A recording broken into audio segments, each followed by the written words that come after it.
Як же надокучливо вчить теорію? Для чого вона мені потрібна?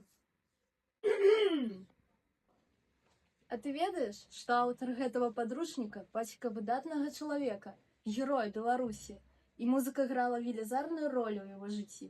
Правда? Гэта ўжо цікава. Раскажы мне пра гэта больш дэталёва. Так вот что такое. Пойдем, мы не толькі табе раскажам, так яшчэ і пакажам. Гэта Варфамеў Кірыл Варфаламеевич. Яго бацька, Варфалмей Александрович, быў выкладчыкам Гнесінскага музычнага вучылішча пры Маскоўскай кансерваторыі, а маці і сястра будучага мітрапаліта з'яўляліся педагогамі маскоўскіх музычных школ. Уласна кажучы, музыка і звяла бацькоў будучага кіраўніка беларускай царквы.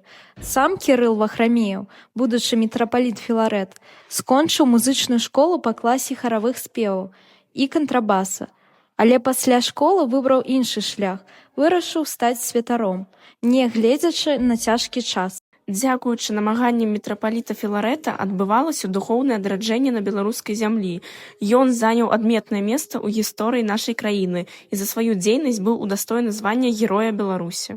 Ого, мітрапаліт Філарэт у юнацтве таксама займаўся музыкай, як і мы? Ён меў дачыненне да музыкі і на працягу ўсяго свайго жыцця трапятліва ставіўся да музычнага мастацтва. Уяўляеш, як музыка паўплывала на яго духоўнае развіццё, унутраны свет, арганізацыю характару і дысцыпліну. Яна стала месцам сілы і дапамагла яму перажыць усе цяжкасці на сваім шляху. Дзякуй! Зараз я з велізарнай павагай буду чытаць гэты падручнік і ўсведамляць, што з музыкай і навучэннем я прайду ўсе цяжкасці, ведаючы прыклад мітрапаліта Філарэта, героя Беларусі.